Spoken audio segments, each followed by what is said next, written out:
মই বনাম মাছৰ সৈতে বিলাহী আৰু ফুলকবি। এয়া চাওক, মই ফুলকবিটো আপোনালোকক দেখাই দি আছোঁ। এয়া ফুলকবি আৰু এয়া হৈছে বিলাহী। এয়া চাওক ধনিয়াৰ পাত আৰু ইয়াতে আছে মাছ। ইয়াতে মই চাওক মাছ মই কাটি কুটি ধুই দাই লৈ লৈছোঁ। ইয়াতে ৰেডি কৰি লৈছোঁ। খিনিয়ে হৈছে পিঁয়াজ আৰু ৰহুন বটা। মছলাখিনি মই আগতে বটি লৈছোঁ। আজিকালি ফুলকবি চাওকচোন, পাতে গতে ফুলটো নাই অকণমান।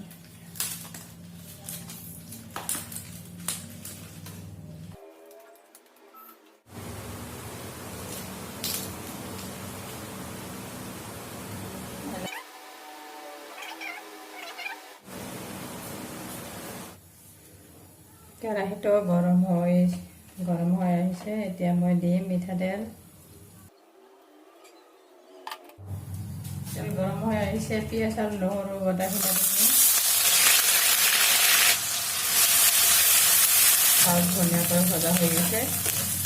এতিয়া মই এটা মাছখিনি চাই দিম।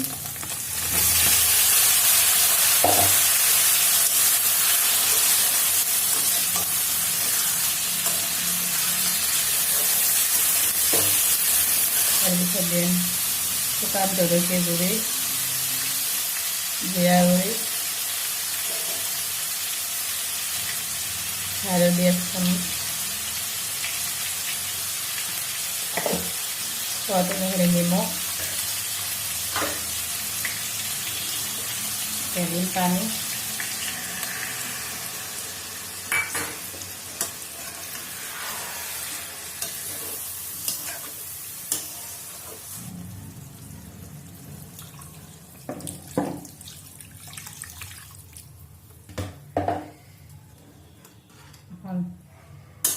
লাহে লাহে লৰাই দিম।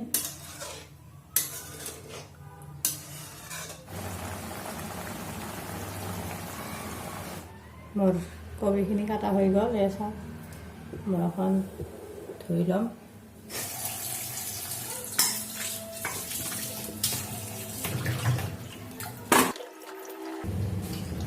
এই কবিখিনি মই প্ৰথমতে ভাপ দি ল'ম। যিহেতু চাৰৰ বস্তু অলপ গন্ধ আমি গন্ধ পাওঁ, সেইকাৰণে অকণমান ভাপ দি ল'ম। তাৰপিছত মাছৰ লগত বনাম। আৰু বিলাহীৰে বাকলটো যোনটো আছে সেইটো মই এৰাবৰ কাৰণে সেইকাৰণে অকণমান ইয়াতে দি থৈ দিম, যাতে বাকলটো গুচাব পাৰোঁ। সেইকাৰণে তেনেকৈ দিম 1 পৰা 5 মিনিটলৈকে। এতিয়া চাওঁ মোৰ কবিখিনি কি হ'ল। চাওঁ, এতিয়া মোৰ কবিখিনি বইল দিয়া হৈ গ'ল। দেখিছোঁ ন, বিলাহীটো এই যে ফাটি গৈছে। এতিয়া বাকলিটো মই ইয়াৰ পৰা গুচাব পাৰিম।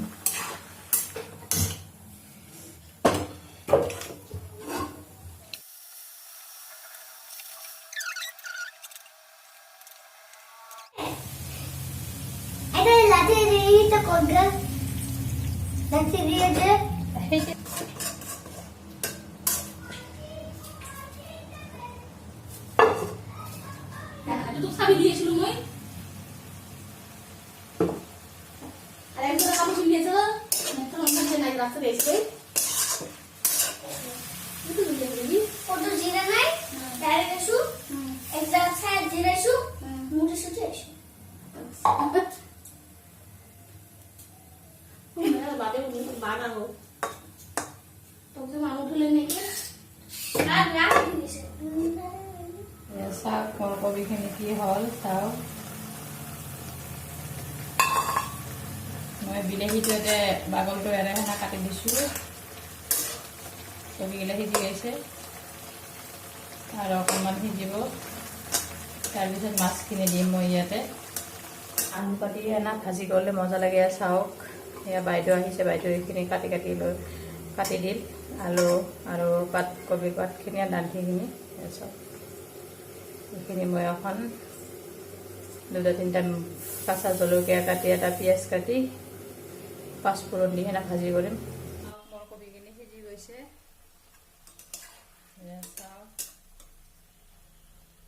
ইয়াতে মই অকণমান আগতে মাছ নিদিওঁ আদা থৈ দিম আৰু আদা ইয়াতে দিম।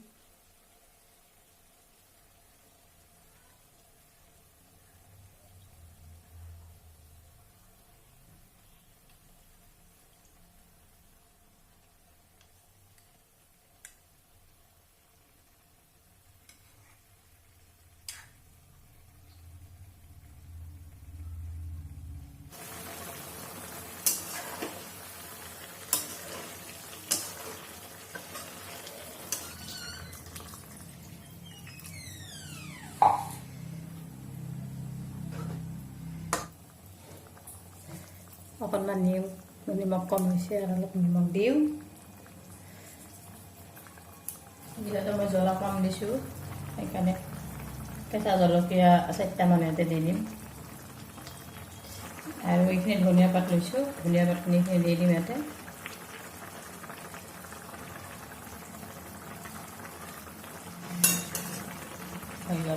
মই গেছ অফ কৰি ঢাকনা দি ঢাকি দিওঁ। মৰিছিলে জলকীয়া লাহে লাহে হৈ থাকিব।